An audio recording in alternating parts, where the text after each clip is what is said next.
Welcome everyone to our Beyond KU series, this time on social justice. I am so excited to welcome everyone. My name is Marshall Miller, and I am the event coordinator here at the University Career Center. I am thrilled to be joined by our wonderful panel. We have Jennifer Ananda, CHRISTINA OSTMEYER, Anna Long, and Lauren Bonds. And they have a wealth of background and experience, and we're so excited to have them. So we're just going to go ahead and get right started. And Jennifer, I was wondering if you could tell us a little about yourself and what you do. Thanks. I want to start with thanking everybody for being present on this. I know that times are rough right now, and hopefully this provides a little bit of room for folks to think outside of our current experiences. So I come from Southeast Kansas as a location and grew up experiencing actually a lot of poverty, a lot of intimate partner violence, alcoholism within my family. And so came from a very I scored very well on the ACE test, I would say. And so that is where I came from as a youth. That has brought me to where I am today, which is I am the mayor of the city of Lawrence, and I am also the Title IX coordinator at Emporia State University. I would say that over time, I have worked primarily in the field of sexual and domestic violence over the last decade, including doing direct representation as well as advocacy on the policy level for folks experiencing sexual and domestic violence, in addition to the Title IX work. I have both a JD and an MSW from the University of Kansas. I was a first-generation college student in my family, so I was a film and English major because I had no real direction provided on, what you do to go to school to get paid. When I graduated, the film industry wasn't just hiring. So that has been an evolution, which led to me going to law school and then the School of Social Welfare, which has kind of opened my career path for me to where I am today. It was a little jumbled. I'm only on coffee cup number 2. So, but that is a general summary. Awesome. Thanks so much. CHRISTINA, tell us a little bit about yourself and what you do. Sure. Hi, I'm CHRISTINA, and I am the communications director for an organization called Kansas Appleseed. And we are a nonprofit policy advocacy organization. Our mission is to work with Kansans across the state to build a Kansas that's more thriving, inclusive, and just. And that mission is intentionally very broad because we hope to really focus on the issues that are really facing Kansans and are really pressing for Kansans currently. So that includes child welfare, anti-hunger work. We're doing a lot of advocacy around the census, a lot of integrated voter engagement in Southeast Kansas, actually, and a little bit of criminal justice. And we also have done a lot of work around the juvenile justice spaces. And so we consider ourselves a progressive advocacy organization. And as the comms director, I work with everybody. I mean, I'm our first comms director, so it's kind of like we're building the ship as we fly it. But I get to work with everybody on our team. We have 11 staff. Most of us are based in Lawrence, but we also have folks in Dodge City, Pittsburgh, and Wichita. And I work on our website, social media, messaging, media relations, and anything that kind of falls under the comms spectrum. And I came to the organization after studying strategic communication at KU. I'm originally from Colby, so I just feel a really strong sense that's out in Western Kansas. You drive by it if you're on I-70. So I really just have a strong sense of home and never want to be in Kansas. I recently moved to never want to be out of Kansas. Recently moved to KCK, but I'm 2 blocks away from state line. Missouri's not getting my taxes. And so also about to finish up with my Master's of Public Administration. Awesome. That's fantastic. Anna, tell us a little about yourself. What do you do? Yeah, so my name is Anna Long, and I'm a community organizer here in Lawrence with Justice Matters. And we are an interfaith group made up mostly of different religious congregations, but also one non-faith-based community group. And my job as an organizer is really to bring really large numbers of people together around common concerns and unite them so that they can all work together to press powerful actors in our community to make systemic changes that are going to make their lives better. And so a huge part of my job is actually identifying and developing and coaching community leaders so that they have the skills to advocate for themselves in the public arena.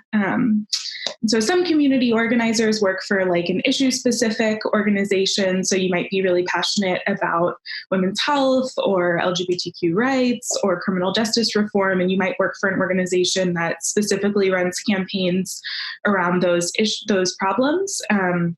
But we actually, as an organization, work on a lot of different issues. We democratically listen and then choose our issues every year. And so right now we're working on a couple of different things in the community. We're working on criminal justice reform and also homelessness and school discipline reform. Awesome. And Lauren, last but definitely not least, tell us a little bit about yourself and what you do. Sure. Hi, my name is Lauren Bonds, and I'm the legal director at the ACLU of Kansas. And most people know what the ACLU is, but for those of you who don't, we are one of the oldest civil rights and civil liberties organizations in the United States. Our Kansas affiliate has been open since the 1960s. And primarily what we do is we're a little different from the traditional ACLU. A lot of folks kind of know about the ACLU from our First Amendment advocacy, and we definitely do that work as well. But our affiliate here in Kansas focuses on what we think are the three most important issues facing Kansans today as it relates to civil rights, and that's voting rights. Thanks in large part to our former Secretary of State and current Senate candidate, Chris Kobach. That is, unfortunately, we've become kind of at the epicenter of voting rights struggles here in the United States. Criminal justice reform, as many people know, our prisons are completely overpopulated, and a big part of that reason that is the case is because we have very unjust front-end issues with criminal justice in terms of overcharging people and over-prosecuting people. And then our third campaign that we primarily focus on is immigration justice and immigration reform.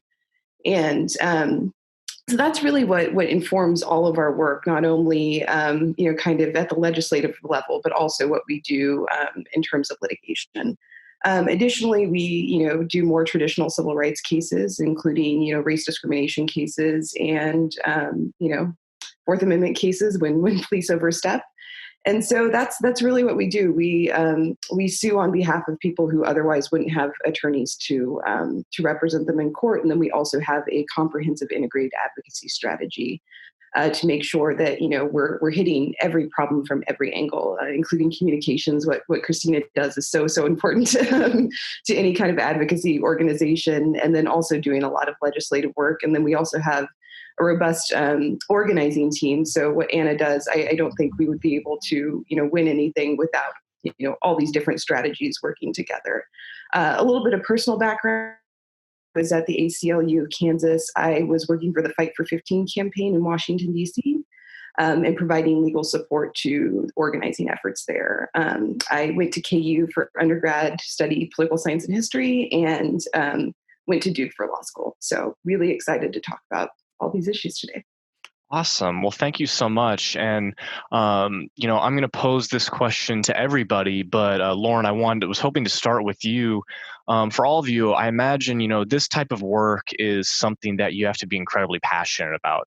And so I was curious, what drew you to this kind of work, to working in a social justice space? Sure. And so I actually grew up in Kansas. I'm from Hutchinson originally. And as you might be able to see, I don't know, the light's pretty strong. I'm Black.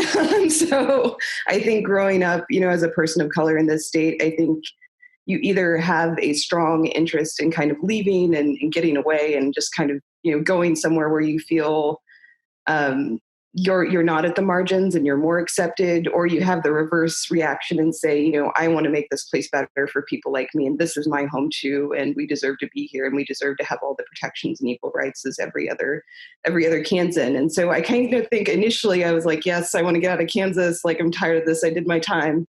But I think, you know, the more time I spent kind of outside, you know, doing social justice things, but in other spaces, I became really drawn back to Kansas, because I think this is where some of the most important work needs to be done. We need more progressive people and more people of color staying here and fighting. And so that's really what drew me to this particular job. I think social justice spaces more generally, I would just say, I think it was a lot of my experiences growing up, like I said, kind of at the margins. And I think that, you know, you never forget kind of the ways you feel when you're growing up. And I think that is able to sustain passion, I think, for a long period of your life.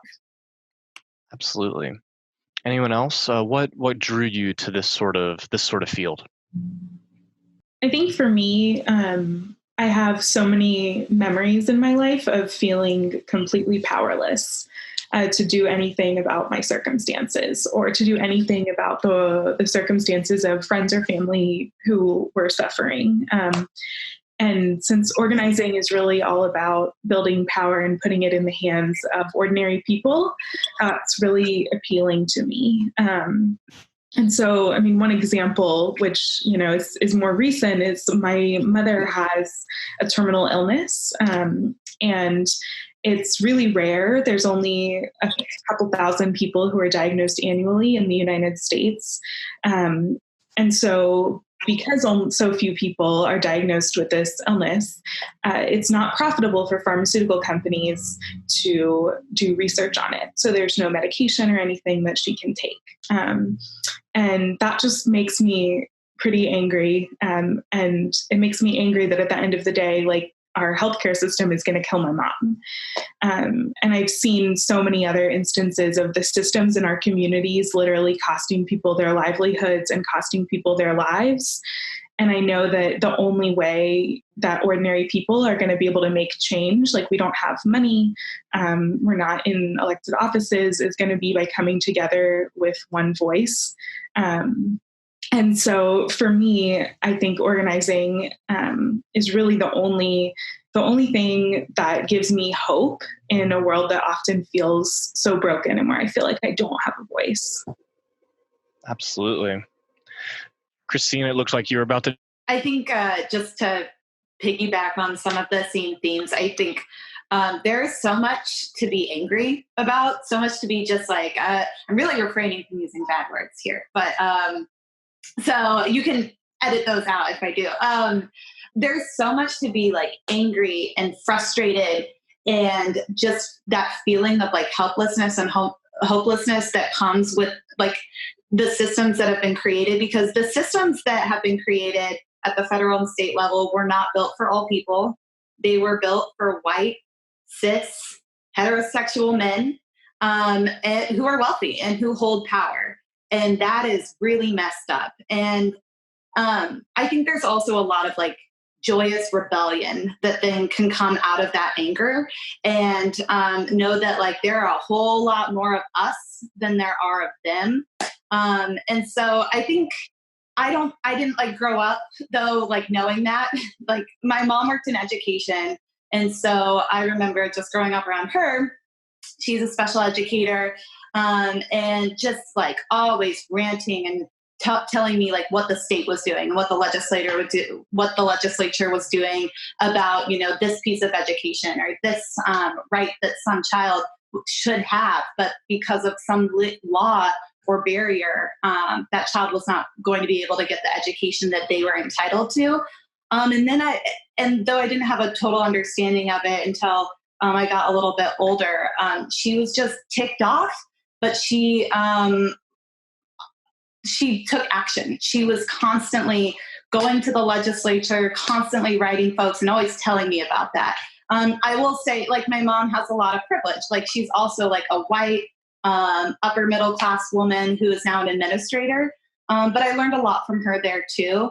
I also really like poetry, and there was this radical poet, Ami DeFranco, who I found in middle school, and I didn't know what the heck she was talking about for a long time, but she was ticked off, and I really liked that. And I think a lot of her words have kind of stuck with me throughout school and throughout my career so far. Awesome. Jennifer, I am curious, you're being an elected official. I would love to hear what kind of drew you into this, the social justice world. Well, I was pretty angry a lot of my adolescence, and also living in a very rural environment where I literally didn't know people could be gay until, after middle school. And so I was very angry with no direction, but spent a lot of time being called a feminazi, a bitch, etc., and not knowing what that really meant to me and my life more broadly. So when I came to KU as an undergrad, I'm very fortunate to have met some really great mentors who helped me kind of focus that anger in a way that makes a difference. But admittedly, as a young activist, that was very focused on making me direct my anger and making me feel better about the world. And as time has moved forward, acknowledging that my anger isn't the center of any issue that I'm dealing with, it is making a difference and doing something that will bring actual change. So that anger brought me here and helped me evolve my career moving forward. And I would say, as an ordinary person who is an elected official, it has an impact. And people want to bring you into spaces when you're able to meet them where they are and bring them forward. So that has been kind of my path into social justice over time. For sure. Well, thank you all so much. I'm curious, I want to dive a little into the specific sort of work that y'all do, because I imagine you all have a wealth of different experiences. So I kind of want to start with, what are some common misconceptions about what people do in the social justice world, what they expect you do every day? What is just something that maybe is misaligned with what people normally think of social justice and what the actual reality is? I think just because a lot of my friends, my peers, too, they think social justice sometimes, and not that's really generalizing, but many folks think social justice is going out there and screaming and yelling and doing demonstrations and raising heck, and that's it.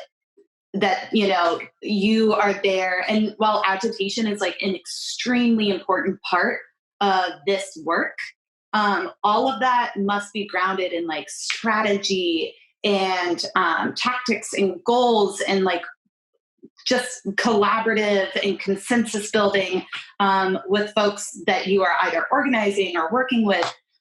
So usually there's just, yes, you might see an agitation or a demonstration or an action, but usually that's built in some really, really hardcore strategizing and work and making sure that that strategy is actually going to lead to a win. And so it's not just raising heck, though that's a really fun part of it.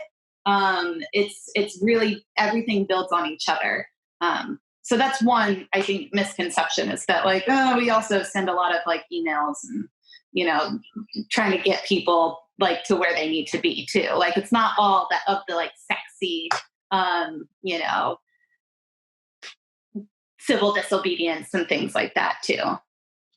Yeah, I guess I would just echo what Christina said, particularly in the legal field. I think a lot of times people think you're just kind of in court and making these impassioned arguments about substantive issues like race discrimination is wrong, or, you should have the right to speak. And, that's kind of what we do on a day-to-day. But most of what we do is pretty standard, lawyering. We're in discovery, we're sending requests for production, or we're, most of the briefs we're writing are about, these really kind of boring procedural issues like standing and all these other things. And so I think that's a misconception that I always try to tell people who do want to become, civil rights lawyers or lawyers in the social justice space is, the best way you can be a really good civil rights lawyer or a really good, public interest lawyer is just to become a really good lawyer, because at the end of the day, those are the things you're going to be fighting about. And that's how you win cases or lose cases and help your clients or don't help your clients. So I would just echo that it's a lot of grunt work, and only about 10% of it is the glamorous thing you might expect it to be.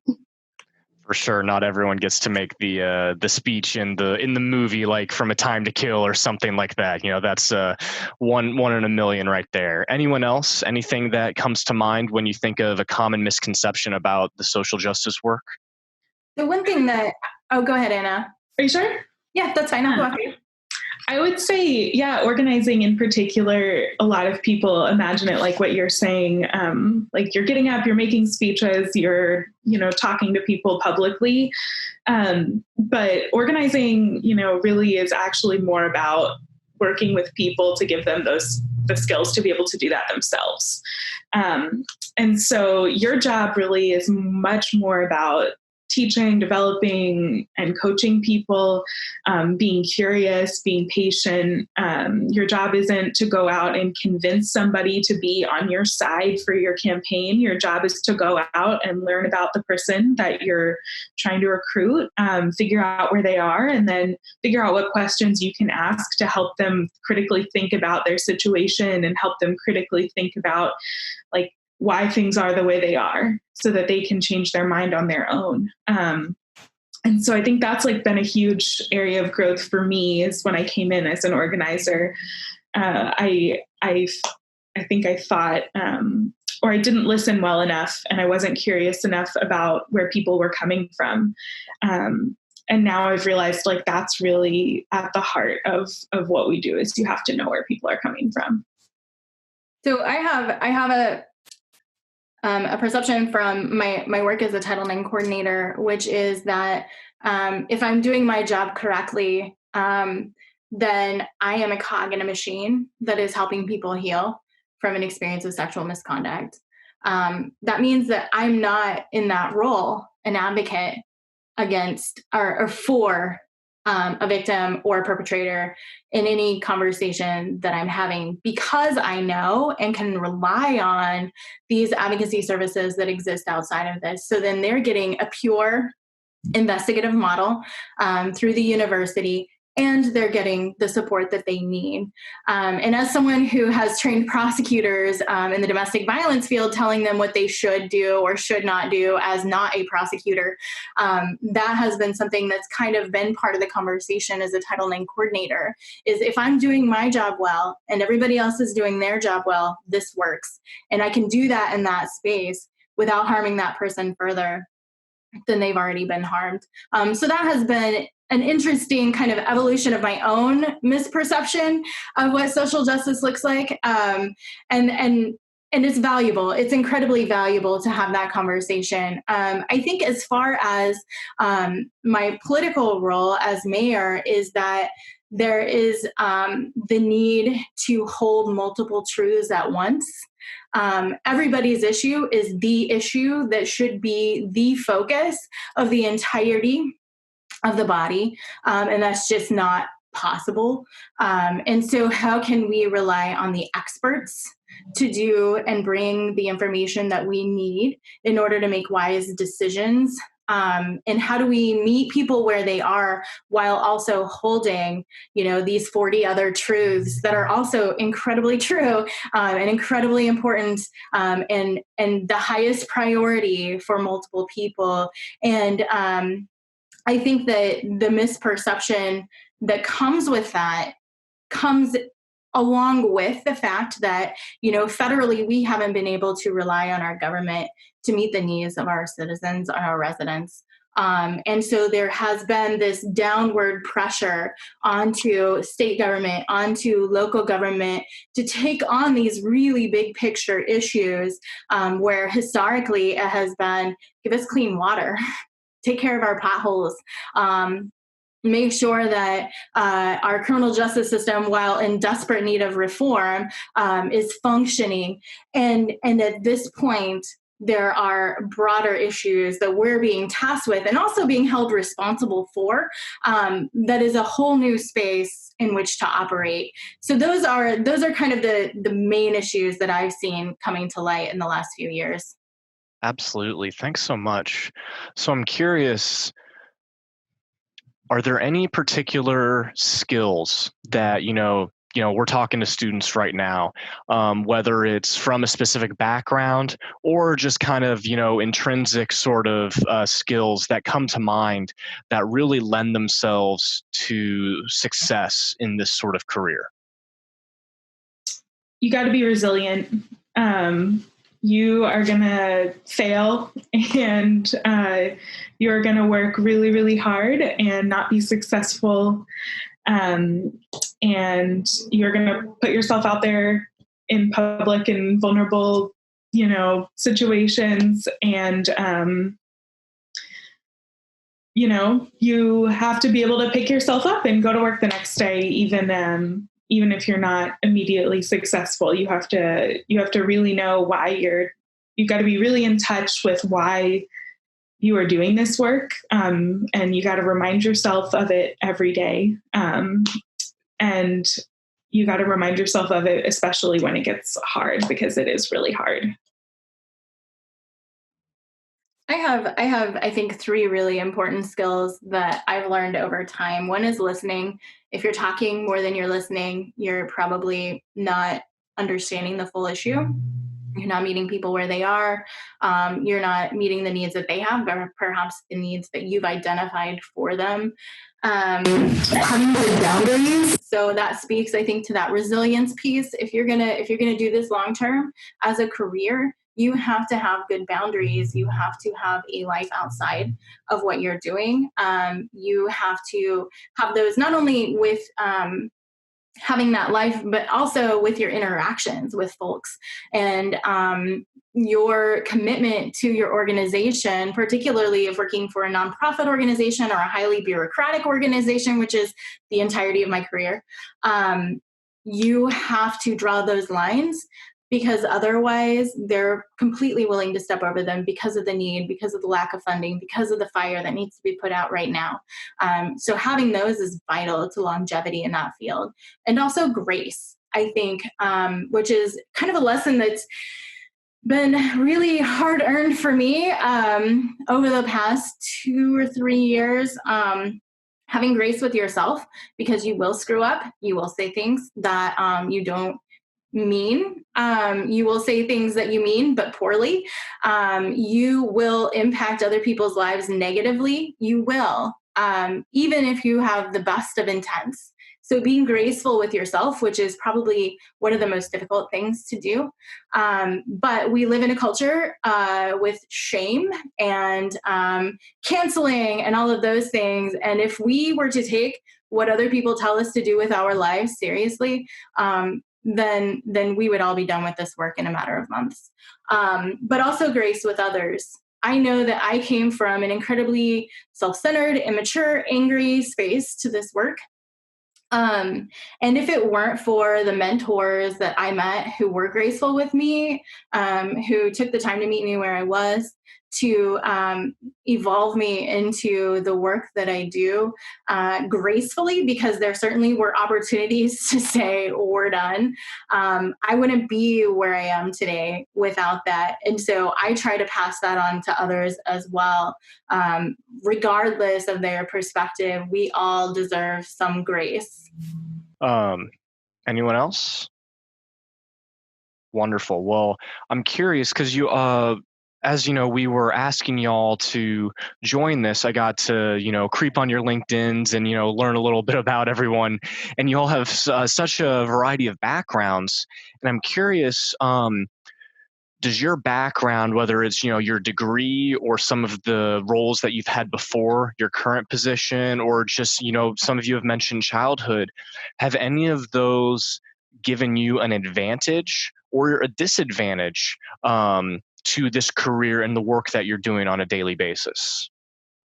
Yeah, I'll just speak to that briefly. As far as advantages, I am white. My family's pretty wealthy. As far as like the spectrum of wealth goes, like never had to want for anything. So as far as advantages, when it just came to coming into getting a degree and being able to access like internships and a career, shortly after college, like all of the advantages, just like all of that there. And then I think I wouldn't say this as like a disadvantage, but because of that, like I was super, in some cases naive. And then a lot of other cases, I, I had come into spaces with kind of an elitist or a perspective like, I know what I'm talking about. Like, hell no. There you go. Heck no, I didn't. And so I've learned a lot, and it's been like really good for me to just like check myself and other people to check me. Like one of the like tenets that I try to keep listening to is that the people closest to the problem are closest to the solution always. And so whatever I'm doing should be advancing that and advancing what solutions folks who are closest to the problem believe need to be the solutions, even if they sound like radical and out of this world. Like that's what we have to demand from our systems. And so advantages are just like all of like the privilege that I do hold, and you know, kind of the path that like I'm very grateful for, like led me down. But yeah, no disadvantages besides like my own and the learning and unlearning that I've had to do and still have to do along the way. Yeah, I would say, and I think, you know, and this is something I always tell people, kind of where you're from is always going to be an advantage if you look to all the lessons you've learned from from your experiences. So I think, you know, being from Kansas, being from the central part of the state, being from, you know, somewhere other than Johnson County, I don't know if Jennifer can speak to this too. You know, there's such a division, I think, within Kansas, and I think just kind of, you know, you're seeing that nationally as well. Of kind of, you know, elites on one side and then everybody else, and kind of how we characterize each other. And I think, you know, doing this kind of work coming from a space where I had to grow up around a lot of people and have, you know, friendships and close relationships with a lot of people who don't necessarily see the world the way that I do. I think that's been a huge advantage in terms of how, you know, being able to understand like what's appropriate messaging when I've got to reach someone who isn't going to initially be sympathetic, you know, to my client's case or the issue that the ACLU is working on. Very few judges in the District of Kansas are necessarily aligned with ACLU values. And so I think, you know, coming from a place like Hutch has been a huge advantage to me in kind of the work I'm doing here in Kansas. And I think also just kind of making me more receptive to seeking out clients and seeking out, you know, people to work with who, you know, aren't quite there or don't quite have the same language, don't have the consciousness yet, and being able to be comfortable in that space and being able to be, as Jennifer said, you know, very graceful, and hoping I receive the same grace in return. So. Awesome. Well, in doing a little bit of research about, you know, this panel, it seems safe to say that depending on the type of role or organization you're with, there's a fair amount of burnout that can come with this field. Now, granted, that happens with all careers, but you know, your field has such a significant amount of emotional labor, and there's so many real world consequences, like you said, Jennifer, that sometimes, you know, you are hurting people, even though that's the last thing you're wanting to do. And so I'm curious, you know, how do y'all handle that? How do y'all handle the burnout and sometimes just the higher stakes that comes along with this sort of work? I could say three things. I think the most important thing that's been maybe the hardest thing for me to learn is to take a break. So you got to know your limits, and, you know, you're not going to be able to do anything for anyone else if you're not taking care of yourself. So I had a friend say to me, like, you know, you can't pour from an empty cup. So I always try to remind myself, like, when am I feeling empty? Okay, I need to take a step back and take a day off and do something that nourishes me. The other things are, I think you have to know what you have control over and what you can't. So as an organizer, you're working with people for a living. And one of my mentors and an organizer I respect really deeply once told me, you know, Anna, you're working with people for a living. They're going to disappoint you. And I kind of laughed at it, but it's true. And so I think you have to understand, like, and believe that sometimes you're going to do everything in your power. And, you know, you're working with people and things are going to happen and things aren't going to go as planned. And that's just part of the job and part of the day. And I think the final thing is that you have to really remember and celebrate all the little tiny good victories that happen along the way, because there are so many of them. And I think so often we associate wins in organizing with like winning an issue campaign, and we don't celebrate wins with like watching somebody grow as a leader, doing something they've never done before. And so as much as, you know, you might feel disappointed by people, sometimes people are also going to surprise you and lift you up. So I actually have a note on my phone and I write down all the small wins or all the nice things that I hear people say. And when I'm feeling like totally burned out or down, I like to look at that to remind me of all of the good things that have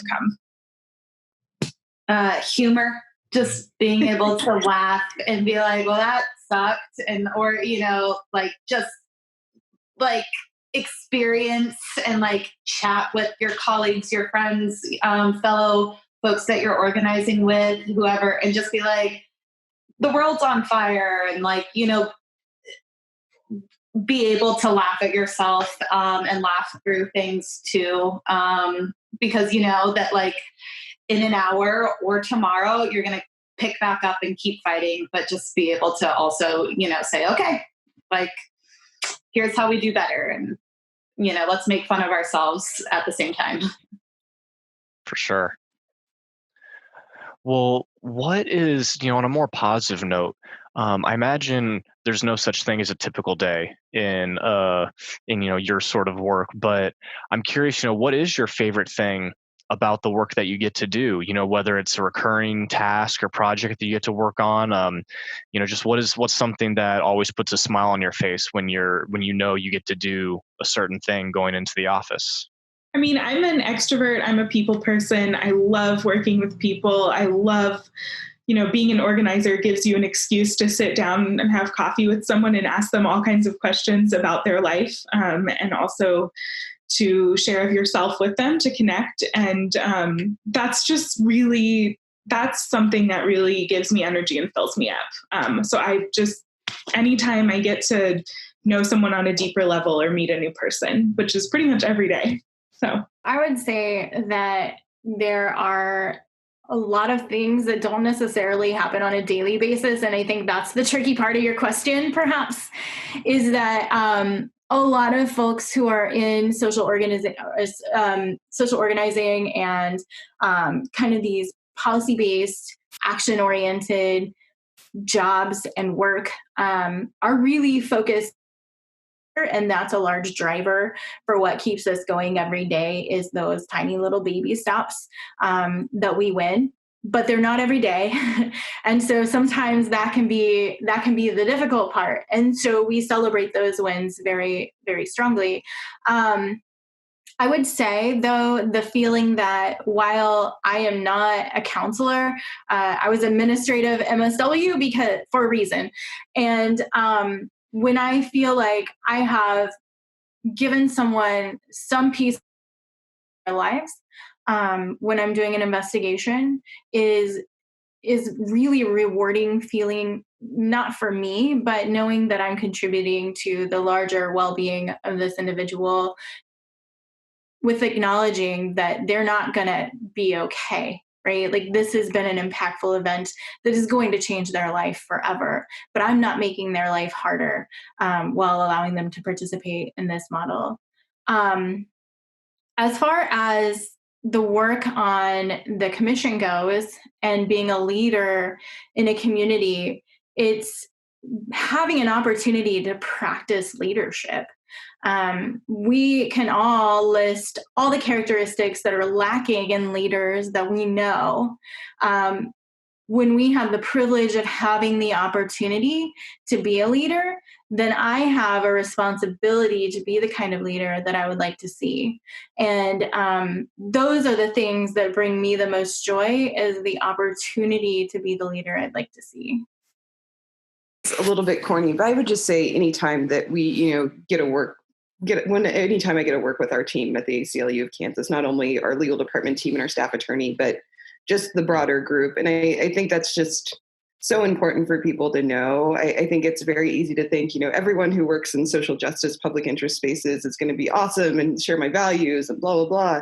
That doesn't mean they're going to be great to work with. So it's so important to, to not only pick work that you really like doing, but people you really like to do it with. Yeah, I think, Lauren, I feel the same way. Like, I really like who I work with. And so it's just really nice being able to just like talk to them or chat with them, or when they're in the office, like it's really easy to have those just like one-on-one conversations and like get to know each other as well. Like, as we're doing this work, like times are really weird. Many of us are, now isolated and, stuck at home or safe at home.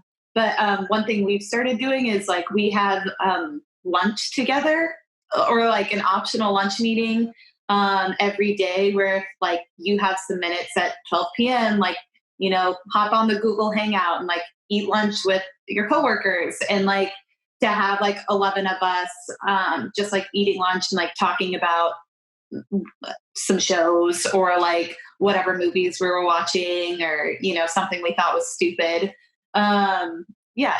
It's really fun. So I think, working with like people who you like is just like really great. Really, really great. Awesome. Well, we're coming up close to the end. I want to once again thank y'all for your time. And so we'll wrap up with this last question. Of course, all students want to know is, how to get a job and what sort of advice that you have. So I'm just going to make this a very intentionally broad sort of question. And, you guys can take it however you want to go with it. But, what is a piece of advice that you would leave our students with who are interested in this field? Whether it's about getting experience, looking for jobs, determining if it's their passion, just, what's something that, if it's helpful, think about it from your point of view when you were in school, of what's something you wish you had known then that you'd be willing to share with our students now. So I would say I, know that it is very hard for a lot of people to get into this field, particularly if they don't come from a background where they can afford to take unpaid internships and things like that. And so I would say just being really aggressive in terms of making sure that you're getting involved as often as you can. And it doesn't have to be in a really structured, environment like a summer internship where you're not getting paid. I think if you're looking for those opportunities constantly and volunteering and saying, hey, I've got, 5 hours, this semester a week that I can, help with whatever. Is it okay if I, come by or just see how your office works? I think I can't speak for every organization. Our organization is very receptive to that. And we understand, we also pay our interns too, but we understand, that folks have other priorities and other commitments and other restrictions. So I think, even if you're limited in your ability to do something formal, do as much informal as you can to figure out if you like what, the organization you think you want to work with is doing, and also just to get experience in that field. Yeah. So, be really aggressive and cast as wide of a net as possible. If you are looking for like volunteer opportunities or internships, look for paid ones. Those are usually better for organizations. But also, let's say, you don't have time or the space to do that. Don't be afraid to just like reach out to people and say, I'd love to come and meet with you and learn about your job. Like, I'm a student. I noticed this job, blah, blah, blah. Like, I'd love to meet with you. Like, most of the time, like, yes, people are happy to just like chat, have a conversation. Heck, like, they'll even buy your coffee most of the time. And so, just reach out and see if there's an organization and maybe you met them at like a panel or event like this and heard them speak, or maybe you're like, well, I'm interested in this org, and I guess this looks like the position that I kind of am interested in. Like, it seems really weird and awkward, but just like send them an email, like cold call them and say like, I'd love to just talk more and like get your advice about learning. Because what you're doing is you're building a relationship. And like, I would like to say that I'm relatively talented, but like, I think I've gotten every job or internship I had because I like had someone vouch for me, or I had like it was like truly networking, or, just people knowing other people and building those relationships. And then they were like, you seem like you might be able to do the job. So that helped too. But yeah, just reach out and build relationships with people. I would say find a mentor who reflects your intersectional identity, someone who is doing the work that you want to do, and find a mentor who doesn't reflect your intersectional identity, and also listen to them as well. That doesn't mean that you necessarily take to heart everything that that information is shared with you, but I think that you can get a lot of insight, come at that from a perspective of learning and gaining understanding, not only of the position that you think you might be interested in, but the non-sexy stuff that comes with that, right? If your goal is to be a community organizer, but you realize that grant work is not the most awesome extroverted activity you will ever engage in, then you can refine that before you put yourself in a position of having a career pigeonholed into a very specific area, which does happen. I would also say reach out to folks. Very few people have said, hey, I'm a student or I'm not a student, and I would just what you do as mayor or who you are. Anytime a former student, I taught in the MSW program at KU and the BSW program at KU. And anytime a student has reached out to me, I have done what I could to respond to that student, to help that student move forward. And professors are a wealth of knowledge, particularly when you're looking at fields in which there are a lot of adjunct professors. You know that they are managing a career outside of this. That doesn't mean I'm advocating for adjuncts, but I do think that they are a wealth of information that is in front of you on a regular basis. And how do we connect with them in a way that is coming from a listening perspective rather than like, or, you know, those kind of things perspective. So reach out, ask to communicate with folks that maybe you perceive as inaccessible. I think you'd be surprised at how many people would be willing to have a real conversation. Yeah, I totally agree with all the things that have been said already. And all I would add is be creative in how you talk about yourself and how you think about your experiences. So before I was an organizer, I actually worked in a bakery for 2 years.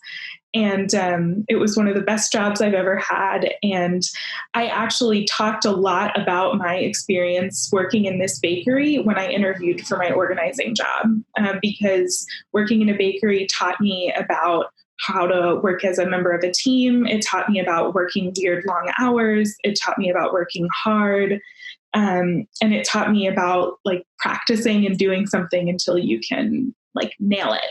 And lots of other skills that I could go on and on about. And so I think, you know, many people wouldn't expect somebody working in the social justice field to be coming from a food service field, but it's like every experience that you've had in your life, you might not, while you're doing it, you might not realize where it's taking you. But if you have, you know, the ability to think critically about, you know, all of your experiences and what they've taught you and what they've given you, you can use even those non-traditional experiences to sell yourself and to help you in whatever field you choose to go into. So. Awesome. Well, thank you guys so much. Thank you, everyone. Really appreciate your time. Students, we hope that you enjoyed our panel on social justice. Definitely feel free to reach out to the University Career Center. If you have any more questions or follow-up, we have career coaches who would love to make appointments with you and direct you to the resources so that you can follow in these wonderful leaders' footsteps. So once again, thank you, students, and thank you, panelists.